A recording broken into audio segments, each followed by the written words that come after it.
నమస్తే, నా పేరు విజయ్ కుమార్, అగ్రికల్చర్ ఇంజనీర్. నేను ఇక్కడ కామినేని మెడికల్ కాలేజ్ నార్కట్పల్లిలో ఫామ్ మేనేజర్గా వర్క్ చేస్తున్నాను. ఇందులో మనకి సెంట్రల్ గవర్నమెంట్ ఇనిషియేట్ చేస్తున్న పామ్ ఆయిల్ మిషన్లో భాగంగా ఇక్కడ ఒక 32 ఎకరాల వరకు ఆయిల్ పామ్ సాగు చేస్తున్నాము. ఈ ఆయిల్ పామ్ మేము అరౌండ్ 30 to 30 acres కల్టివేషన్ చేస్తున్నాము. ప్లాంటేజ్ వచ్చేసరికి 1.5 year to 2 years ఏజ్ ఉంది.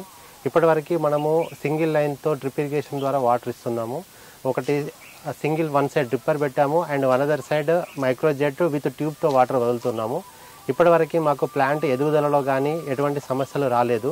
కానీ ఇప్పుడు plant age 1.5 year to 2 years దాటుతుంది, క్రాప్ కూడా ఏజ్కి వస్తుంది. కాబట్టి దీనిలో ఇంకా కొన్ని మెలకువలు ఏమైనా నేర్చుకుందామనే ఉద్దేశంతో మా సీనియర్ అగ్రికల్చర్ ఇంజనీర్ అయిన రమారెడ్డి సార్ని ఈరోజు మా ఫామ్కి ఇన్వైట్ చేయడం జరిగింది. ఇందులో ఇరిగేషన్ సంబంధించి ఇంకేమైనా బెటర్ ప్రాక్టీసెస్ చెప్తే మేము ఫాలో అవుదామన్న ఉద్దేశంతో ఈరోజు సార్ని ఇన్వైట్ చేశాము. సార్ కూడా ఒకసారి ఇప్పుడు అరౌండ్ మా 20 acres సైట్ మొత్తం విజిట్ చేయడం జరిగింది.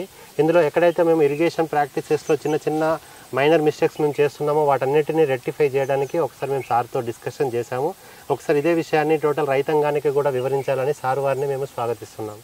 సార్ నమస్కారం, నా పేరు వెంకటరమణారెడ్డి, సీనియర్ అగ్రికల్చర్ ఇంజనీర్. ఈ 35 years నుంచి మైక్రో ఇరిగేషన్ రంగంలో పనిచేస్తున్నాను. రైతులతో మమేకమై ఈ మైక్రో ఇరిగేషన్లో drip irrigation, sprinkler irrigation, micro jets మొదలగు అన్ని rain guns, all types of rain gun irrigation system అన్నిటి మీద నేను పనిచేస్తున్నాను. నేను chief technology officer Chiraharit limited Mahalakshmi గ్రూప్లో ఉన్నాను. మా కంపెనీ నుంచి అన్ని టెక్నాలజీస్ని రైతులకు సులభ శైలిలో వాళ్ళు ఎటువంటి ఇబ్బందులు లేకుండా వాడుకునే దాంట్లో మెలకువలని తెలియజేయడమే లక్ష్యంగా పనిచేస్తున్నాం మేము.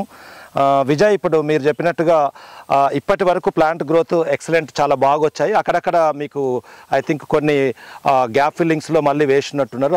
అవి తప్ప మిగతా చెట్లు ఒకేసారి నాటినవన్నీ కూడా యూనిఫామ్ గ్రోతే రావడం జరిగింది. ఇదంతా బాగొచ్చింది. అయితే ఇప్పుడు ఇక్కడి నుంచి వర్షాకాలం వెళ్ళిపోతుంది కాబట్టి ఈ చెట్టు ఆల్రెడీ ఇప్పుడు డెవలప్ చేసిన ఈ కెనాపీకి అనుగుణంగా వేరు వ్యవస్థ మొత్తం వర్షాకాలంలో చురుకుగా ఈ పీచువేరు వ్యవస్థ అంతా కూడా విస్తరింపబడి ఉంటుంది. ఇప్పుడు ఈ విస్తరింపబడిన పీచువేరు వ్యవస్థని మీరు ఇప్పటి వరకు డ్రిప్ ద్వారా నడిపిన విధానంలో రేపు వేసవిలో అదే విధంగా డ్రిప్ తోటి కానీ ఆ మైక్రో ట్యూబ్ తోటి ఒకే దగ్గర పడేటట్టుగా కనుక మీరు నడిపితే మీకు కొన్ని ప్రాబ్లమ్స్ వస్తాయి. ఎందుకంటే ఆ విస్తరింపబడిన వేరు వ్యవస్థలో ఉన్న చురుకైన వేరు వ్యవస్థ మొత్తానికి ఆప్టిమల్ మాయిశ్చర్, ఫీల్డ్ కెపాసిటీ అంటే అనువైన పదును దగ్గర మొక్కను కనుక మనం ఉంచినట్లయితే మీరు వేసే పోషకాలు, భూమిలో సహజ సిద్ధంగా లభించే పోషకాలన్నిటి కూడా లభ్యతలోకి రావడానికి అవకాశం ఉంటుంది.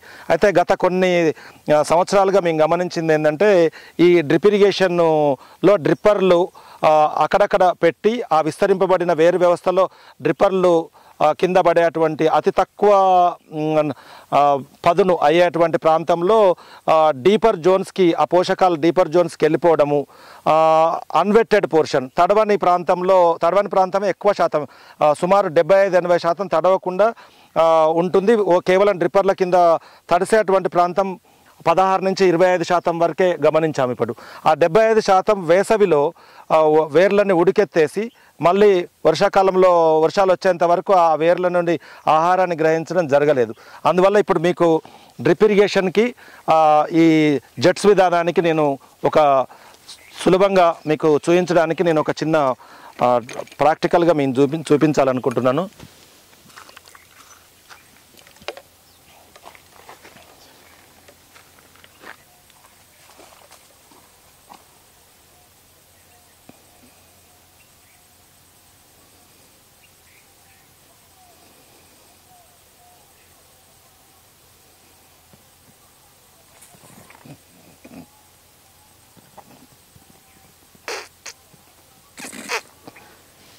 ఇప్పుడు మీరు గమనించినట్టయితే ఒక బుక్క నీళ్ళు ఒక 9 దారాలు రావాలి. ఇది నా ఆపరేటింగ్ ప్రెజర్ 1 bar దగ్గర అయితే 10 feet రేడియస్ తోటి ఒక్కొక్క దార వస్తుంది. 9 దారాలు చాలా స్పష్టంగా గంటకు 50 లీటర్లు ఇది స్ప్రే చేస్తుంది. అయితే ఇంత చాలా దూరం 10 feet రేడియస్లో 50 లీటర్లు ఇలా స్ప్రెడ్ చేస్తుందంటే ఆ కాండం పక్కన ఈ మైక్రోజెట్ను ఉంచితే కాండం మీద పడకుండా 10 feet రేడియస్లో 9 దారాలు ఇటొక జెట్ అటొక జెట్ పెడితే 10 feet విస్తీర్ణంలో రేడియస్ లోపల ఈ చెట్టు మొత్తానికి అనువైన పదును ఉంచే విధంగా పైన ఇంజెక్షన్ సిరంజి లాంటి సన్నటి దారతోటి పొరలు పొరలుగా ఇలా పడి తేమ అల్లుకుంటుంది. అదే ఒక బుక్క నీళ్లు మీకు డ్రిప్పర్ ద్వారా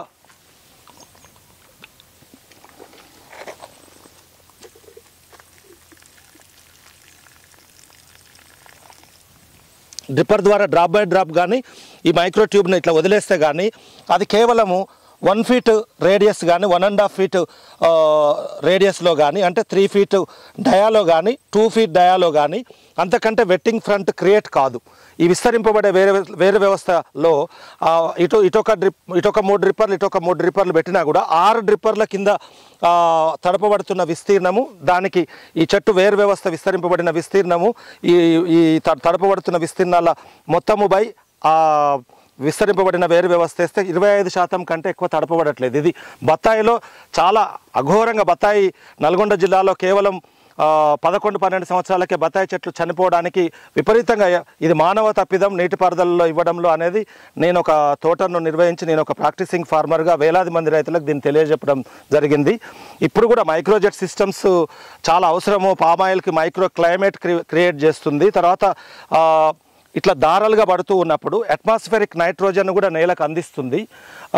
కేవలం ఏంటంటే దీంట్లో నడుపుకునేటువంటి మెలకువలు చాలా అవసరం. దీంట్లో ఏంటంటే సిస్టమ్ ఆఫ్లో ఉన్నప్పుడు చీమలు ఒకటిగా లోపలికి వెళ్ళడానికి ఆస్కారం ఉంది. ఒకేసారి సిస్టమ్ ఆన్ అయినప్పుడు ఆ చీమల తుక్కొచ్చి లోపల విరుక్కోవడానికి అవకాశం ఉంది.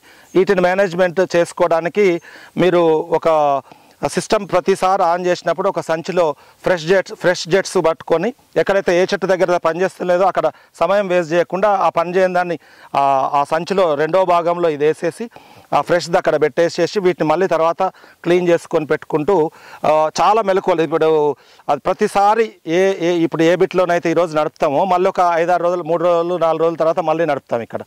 అయితే ఆ నడిపే ప్రాంతంలో ఆ నడపబోయే ముందు ఇది క్లీన్ చేసుకొని జెట్ సిస్టమ్ని పర్ఫెక్ట్గా నడిపిస్తే ఈ చెట్లు కెనాపీ చాలా స్పీడ్గా వస్తుంది. తర్వాత మీకు కలుపు రాకుండా ఉండడానికి ఇప్పుడు ఈ జెట్ 10 ఫీట్లు కొడుతుందన్న. ఇప్పుడు ఈరోజు ఇది 10 ఫీట్ల రేడియస్ కొడుతుంది. ఇప్పుడు కేవలం 5 ఫీట్ల వరకే ఉంది.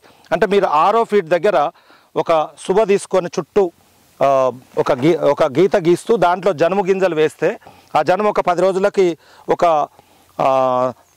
దడిలాగా ఒక ఫెన్స్ లాగా ఇట్లా చుట్టూ పెరుగుతుంది. ఆ జెట్ వాటర్ వచ్చేసి ఆ లోపల ఉన్న జనుము దడికే లోపల తగిలి లోపలనే ఉంటుంది. ఆ జనుము 45 డేస్ అయ్యేంత వరకు ఉంచితే ఇందులో కలుపు రాకుండా కూడా దీన్ని తీసి తర్వాత ఆ కలుపు మీదనైనా మల్చింగ్ లాగా దీన్ని పరిచేసేయచ్చు. మళ్ళీ నెక్స్ట్ ఇంకొక 1 ఫీట్ బిహైండ్ మళ్ళీ ఇంకొకసారి కూడా మళ్ళీ ఇలా ఒక 4 ఫేజెస్లో మీరు ఇలా జనుములు పోసుకుంటూ ఈ రేడియస్ని విస్తరింపజేస్తే చెట్టు చాలా త్వరితగతిన వస్తుంది అనమాట. చెట్టు చాలా త్వరితగతిన దాన్ని కెనాపీ పుట్టప్ చేస్తుంది. దానికి కావాల్సిన ఫుల్ గ్రోత్ వస్తుంది. మీరు మైక్రో క్లైమేట్ క్రియేట్ చేసిన వాళ్ళు అయితే ఇక్కడ దీనికి రిలేటివ్ హ్యూమిడిటీ చాలా ఎక్కువ. తర్వాత అన్ని పోషకాలు మనం అనువైన పదం దగ్గర ఉంచుతాం కాబట్టి అన్ని పోషకాలు మీరు వేసేయి తర్వాత సహజ సిద్ధంగా లభించే పోషకాలన్నిటి కూడా చెట్టు ఎంజాయ్ చేస్తుంది. ఈ మేరకు మీరు ఇంకా ఏమైనా డౌట్స్ ఉంటే system operating pressure pump set దగ్గర నుంచి నెట్టే దాంట్లో అటువంటి లోపాలున్న లాటరల్ ఎండ్ ప్రెషర్ 1 kg/cm² వచ్చేటట్టుగా మీరు పంప్ సెట్ని సెట్ చేసుకుని ఎవ్రీ సబ్మెయిన్ని కూడా ఆపరేటింగ్ ప్రెషర్ 1 బార్ దగ్గర నడిచేటట్టుగా ఈ లాటరల్ ఎండ్లో మీరు పిటాట్ ట్యూబ్ విత్ ప్రెషర్ గేజ్ మీ దగ్గర ఉండాలి. లేకపోయినా మీరు మళ్ళీ తీసుకుని మా దగ్గర నుంచి ఎటువంటి సలహాలకైనా మా మహాలక్ష్మి గ్రూప్ని చిరహారిత లిమిటెడ్ నేను సీనియర్గా నేను ఉన్నాను. మీకు I will support you always Vijay. If anything if you need I can explain you. చాలా సంతోషం సార్. ఇప్పటివరకు కూడా మేము ఫ్లడ్ ఇరిగేషన్ టైప్ అంటే మనకి మైక్రో ట్యూబ్ ద్వారా ఫ్లడ్ ఇరిగేషన్ టైప్లో మాత్రమే వాటర్ ఇచ్చాము. బట్ ఇప్పుడు మీరు చెప్పిన దాని విధంగా మనకి ఆటోమేటిక్గా ఇందులో ఉన్న బ్యాలెన్స్డ్ ఆల్ రూట్స్కి కూడా బ్యాలెన్స్డ్గా మాయిచర్ అందుతుంటుంది సార్. అలాగే మీరు ఏదైతే సర్కిల్లో మనకి జనుము చెప్పారు కదా అది మనకి గ్రీన్ మెన్యూర్ వితిన్ 40 డేస్లో ఫ్లవరింగ్ స్టేజ్కి వస్తుంది. కాబట్టి ఖచ్చితంగా గ్రీన్ మెన్యూర్ లాగా మనకి పనికొస్తుంది. సేమ్ టైం మనకి